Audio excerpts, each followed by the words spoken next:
Students, हम lesson करेंगे force and laws of motion. Today our lesson is a force and laws of motion.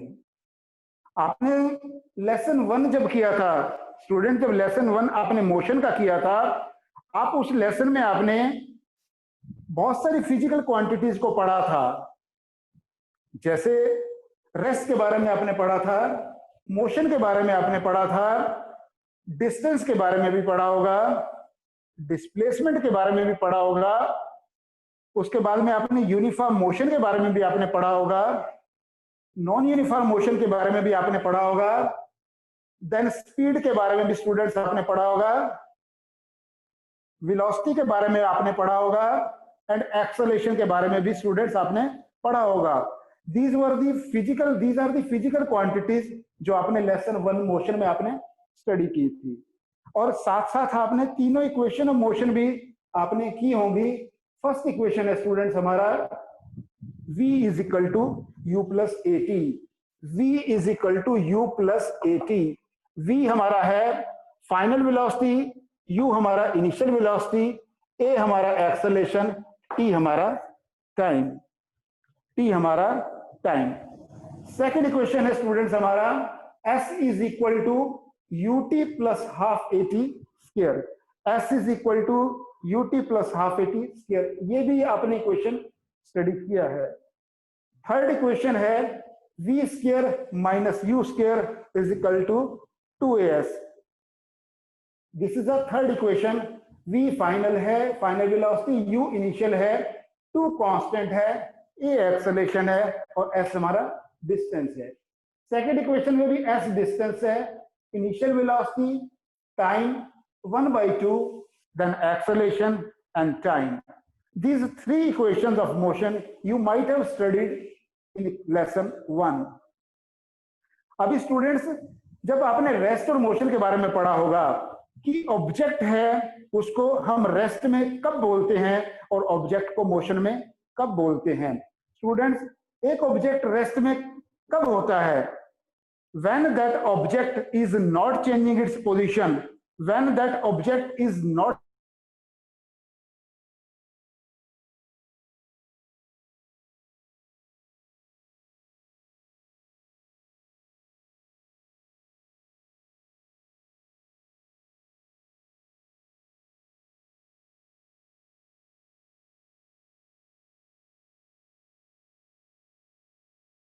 hello equations of motion। First है v is equal to u plus at।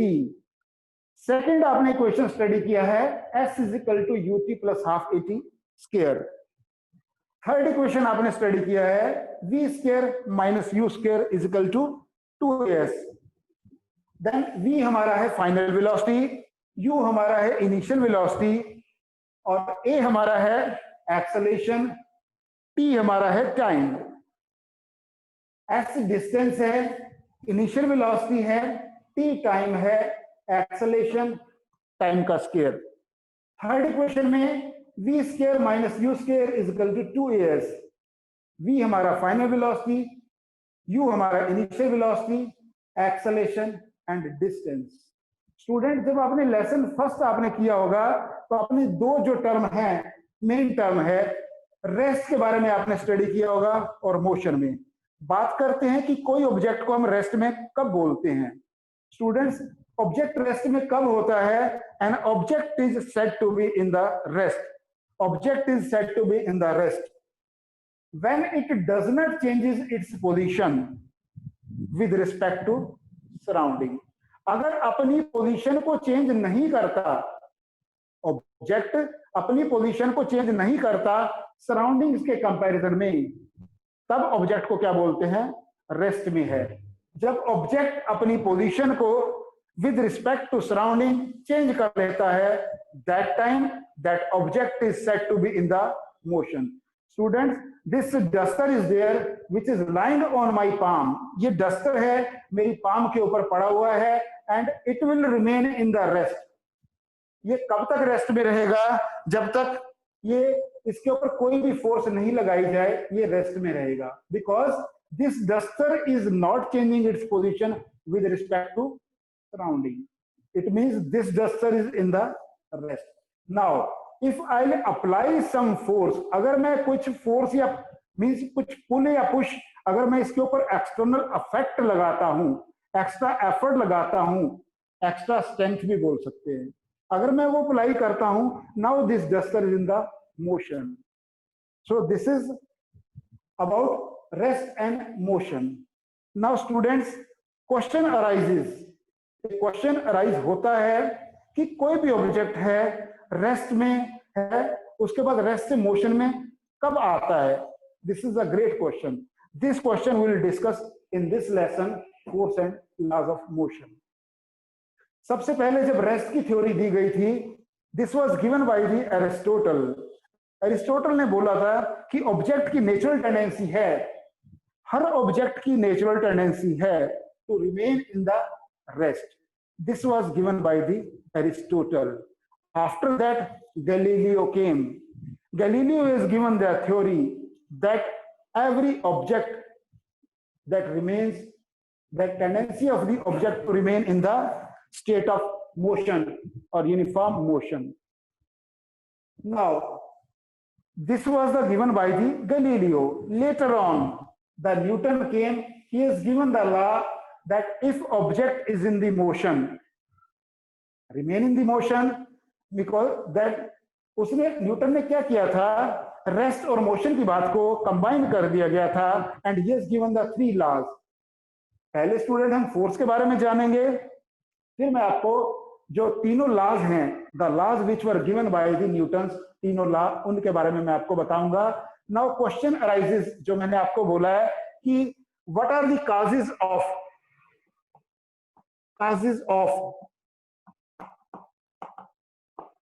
Motion. Motion के क्या काज हैं कि कोई भी object है rest में है, रेस्ट मोशन में क्यों आता है, what are the causes of motion. This is the major question students. Now this object is there. मान लीजिए बॉक्स है, ये अपने आप जो है, this box is lying on the ground. ये अपने आप अपनी जगह से नहीं हिलेगा, मेरे को क्या करना पड़ेगा, कोई एक्स्ट्रा एफर्ट, जिसको मैं बोल देता हूं extra effort, extra strength. This I have to apply on this object, then this object will move. तब ये ऑब्जेक्ट मूव करेगा. सो स्टूडेंट्स, फोर्स की डेफिनेशन हमने बोला है कि फोर्स इज अ पुल और push. This is not the complete definition of the force. ये फोर्स की कंप्लीट डेफिनेशन नहीं बनती है कि फोर्स इज अ पुल और पुश. ठीक बात है कि force is a pull and push, but इसके अंदर कुछ और चीज हम ऐड करेंगे. वो ऐड हम क्या करेंगे कि force is a pull and push, pull और push, which try to change the position of the object. This is an extra effort. Force is a extra effort. Force is a extra strength which brings the change in the object from the rest to the motion. जो rest से motion में object को लेकर आती है, उसको क्या बोलते हैं स्टूडेंट्स, हम फोर्स बोलते हैं. This is the definition of the force. The force is a pull or push which gives then some extra effort. It is an extra effort which influence that on the object and brings the changes. जैसे student हमने 2 word लिखे हैं, पुल and push. किसी भी object को जब आप अपने से परे करते हैं, that is called the push. अगर किसी ऑब्जेक्ट को आप अपनी तरफ लेकर आते हैं, that is called the pull.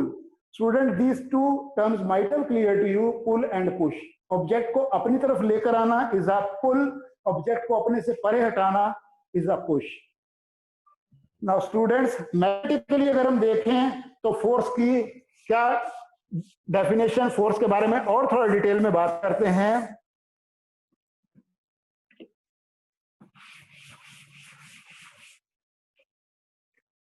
Student, force is equal to mass into accelerations, F is equal to m into a, where m is a mass, a is a acceleration. M is a mass and A is a acceleration. Student, this mass is a constant quantity. ये तो change हो नहीं सकती है. Mass cannot be changed. Only we can change the accelerations. और student, आपने पढ़ा है फर्स्ट लेसन में एक्सेलेरेशन की डेफिनेशन क्या है? Rate of change of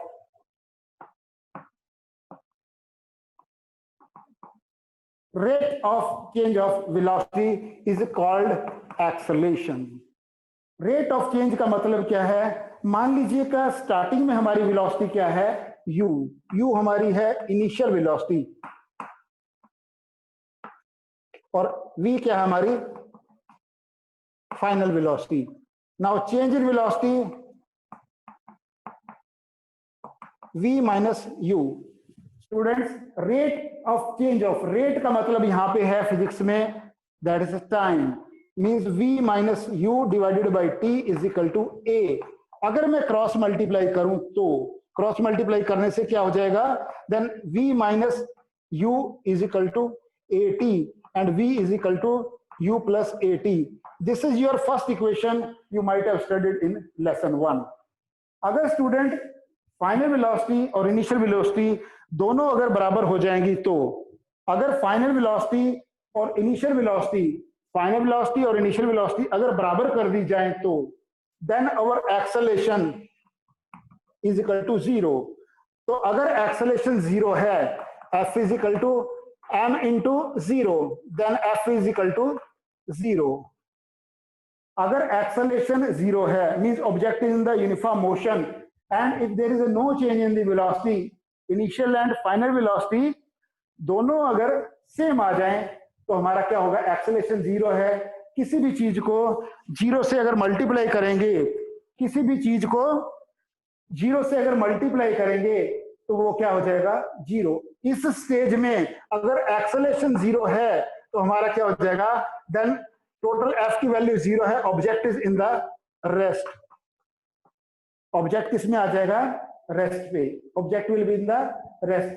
student, same formula जब हम लॉज ऑफ मोशन करेंगे वहां पे भी हम ड्राइव करेंगे और न्यूमेरिकल्स भी हैं, बट अगर f की वैल्यू है, आपको निकालना चाहते हैं, मास आपको नोन है और आपको एक्सेलरेशन भी अगर दिया हुआ है, how you will calculate the value of f. And मैं आपको ये भी बताऊंगा कि फोर्स के SI यूनिट क्या है.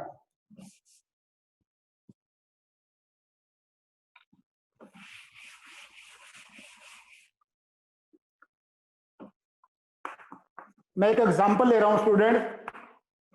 If m is equal to say 10 kg, अगर मास 10 किलोग्राम है और एक्सेलरेशन की वैल्यू है 5 metre per second square, then f will be equal to, m की वैल्यू दी हुई है, a की वैल्यू दी हुई है. Now we have to calculate the value of force. f is equal to 10 into 5, it is equal to 50 Newton. 50 Newton. The SI unit of force is equal to Newton. मास हमारा अगर इससे देखें तो मास m into ए है, मास हमारा kg और acceleration जो है metre per second square. We can write down kg metre per second square also, और it is equal to Newton also. अगर मास मेरा 1 किलोग्राम है, इफ मास इज अगर मास मेरा 1 kg है और acceleration 1 metre per second square है, then f is equal to 1 Newton. अगर ऐसा यूनिट आपको फोर्स के स्टूडेंट निकालने हैं, अगर मास को किलोग्राम में लेंगे 1 किलोग्राम और जो एक्सेलरेशन है 1 मीटर पर सेकेंड स्क्वायर है, then f is equal to 1 Newton, where Newton is a SI unit of force. Now students, अभी हम बात कर रहे थे कि force can bring the change in the object state. Object की स्टेट में चेंज कौन लाता है? This is a force. force brings the change in the state of object from the rest to motion or from motion to rest. So student, now we will study the sum of the effects which force can do. What are the effects which force can do? ये अब हम study करेंगे कि force के क्या क्या effects हैं. What are the effects of force?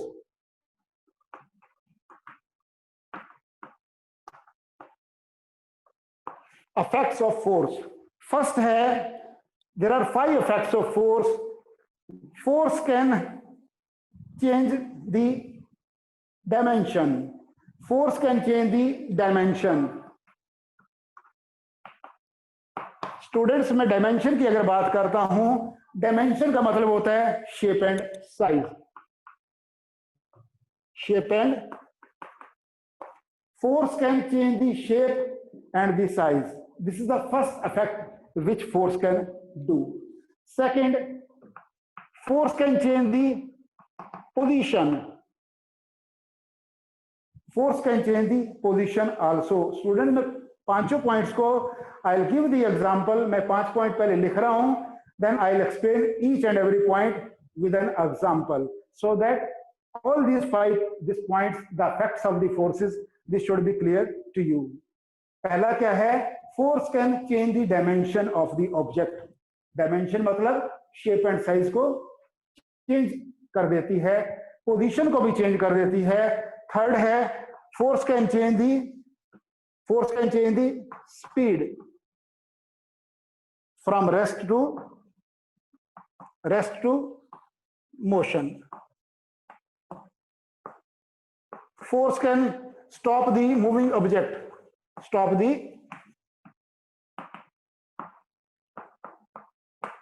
और फिफ्थ क्या है? Force can change the direction.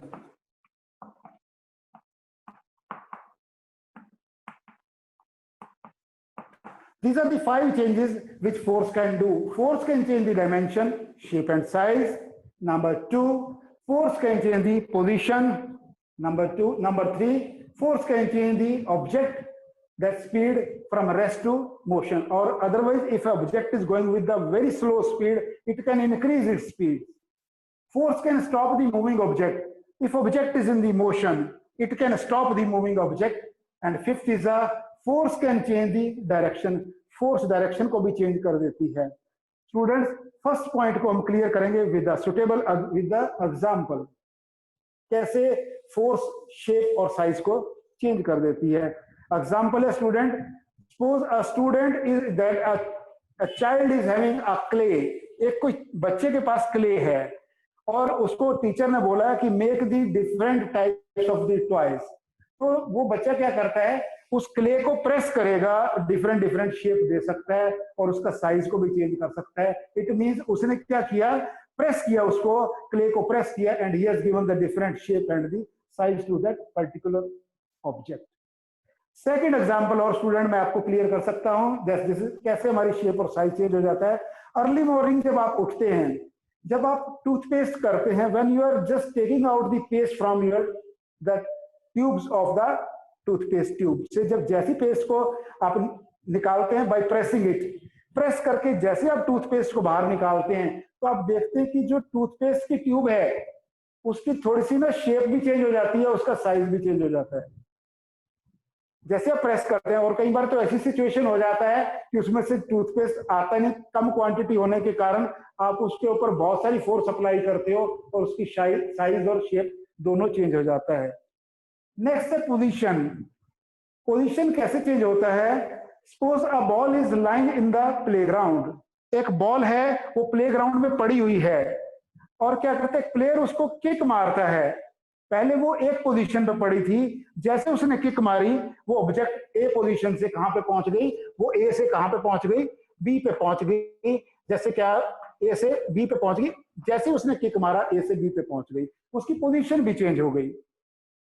Third point है स्टूडेंट कि कैसे ऑब्जेक्ट की स्पीड चेंज हो जाता है.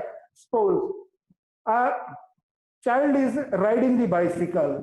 एक बच्चा बाइसिकल चला रहा है, बिल्कुल अपने नॉर्मल स्पीड से जा रहा है और कोई इमीडिएटली आके उसको पीछे से पुश कर देता है.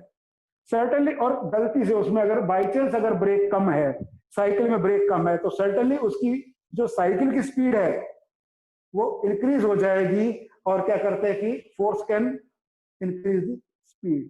बाइक में भी आप देखते हैं, अगर आपको अपनी बाइक की स्पीड बढ़ानी है, फॉर एग्जांपल आप नॉर्मल स्पीड से जा रहे हैं, अगर आप अपनी बाइक की स्पीड को इंक्रीज करना चाहते हैं, तो then you have just your mean increasing the accelerator. Accelerator को इंक्रीज करना मतलब क्या है कि आपने बाइक को एक एक्सटर्नल एक्स्ट्रा फोर्स दे दिया, जिसके कारण से बाइक की स्पीड इंक्रीज हो गई। सेम केस फोर्थ स्टेप के लिए, it can stop the moving object. अगर बाइक पे जा रहे हैं और बहुत स्पीड से जा रहे हैं, अगर आप देखते हैं कि सामने से कुछ, अगर मान लो कोई भी ऑब्जेक्ट आ जाता है, immediately you are applying the brake. आप एकदम ब्रेक को लगाते हैं, और ब्रेक को लगाते ही क्या हो जाएगा, दैट ऑब्जेक्ट विल स्टॉप, या तो स्पीड कम हो जाएगी, एंड अगर आप काफी जो स्ट्रांग अगर आप ब्रेक अप्लाई करते हैं, तो object will stop. Force can stop the object. Fifth है, force can change the direction also. मैंने स्टूडेंट्स इसका जनरली एक एग्जांपल लेता हूं, while playing the cricket match. Batsman क्या सोचता है कि यस, कि मेरे को शॉट ऐसी डायरेक्शन में मारूंगा मैं कि जहां पे खाली जगह होगा, बट अदर जो प्लेयर्स हैं दूसरी टीम के, they want to out the batsman. Now ball comes to the batsman. Batsman क्या है कि जैसे बॉल आती है, सभी प्लेयर सोचते हैं कि ये अभी जो शॉट इस पे आएगा, सामने की तरफ आएगा, उसी हिसाब से कैप्टन क्या करता है, जो प्लेग्राउंड की फील्डिंग को एडजस्ट करता है। But again the batsman is a very very smart, the batsman is a very very smart, like MS Dhoni. क्या कर देता है वो, he is applying the helicopter shot. Dhoni क्या करेगा, एक हेलीकॉप्टर शॉट उसने मारा है, लोग तो सोच रहे थे टीम के कि इसका शॉट है, सामने की तरफ आएगा, हमने जैसे फील्डिंग लगाया हुआ है, बट हेलीकॉप्टर शॉट लगाने से बॉल पता चला है कि वो विकेट कीपर से पीछे की तरफ से 4 रन के लिए या 6 रन के लिए जा रही है। So he has change the direction by applying the force.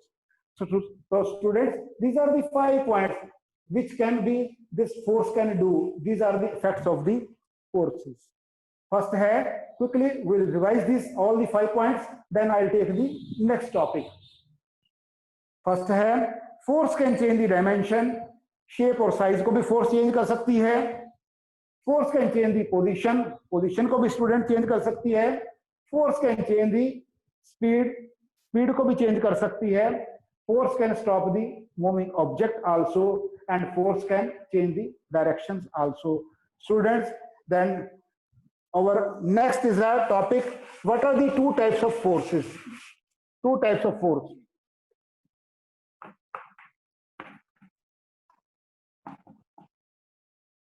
Types of force में first क्या है हमारा, balanced force.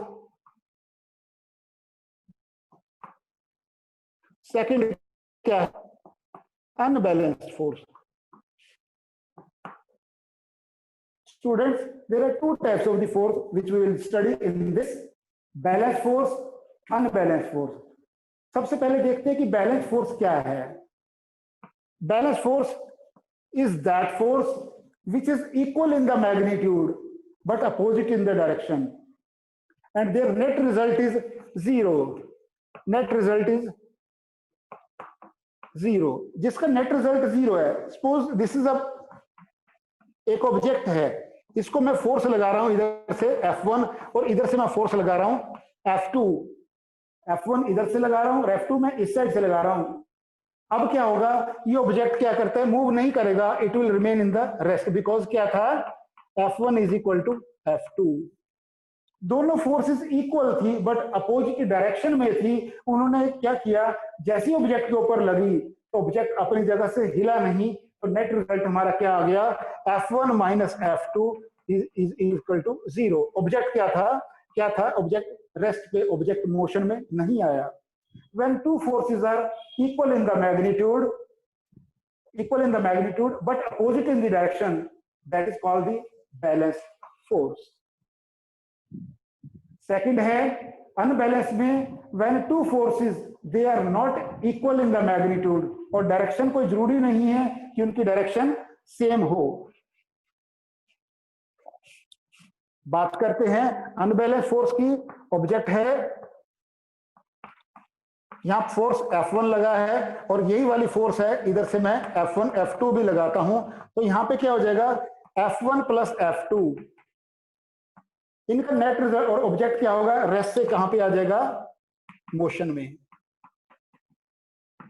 रेस्ट से मोशन में आ जाएगा। या कंडीशन एक और भी है अनबैलेंस फोर्स की, अगर दो फोर्स हैं F1 और F2, F1 either it should be greater than F2 या F2 should be that it should be greater than F1, दोनों, but F1 it should not be equal to F1 should not be equal to F2, F1 F2 के बराबर नहीं होना चाहिए, या तो greater हो या लेस हो। These type of the forces they are called the, this is called the unbalanced force।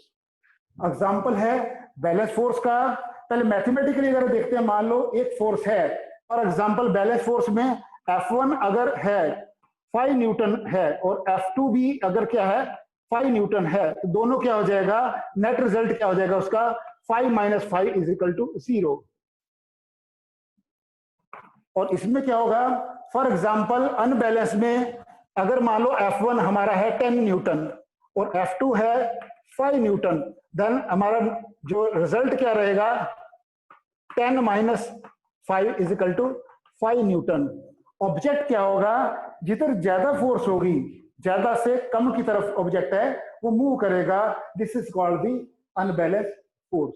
Student, balance force का एक एग्जांपल मैं आपको देता हूं, टग ऑफ वॉर में दोनों तरफ प्लेयर हैं, इक्वल प्लेयर हैं, बट ऑब्जेक्ट जो है प्लेयर हैं इक्वल हैं, बट मैच जो है ड्रा हो जाता है, दोनों तरफ इक्वल फोर्स लगती है, एग्जांपल है बैलेंस फोर्स लग रहा है।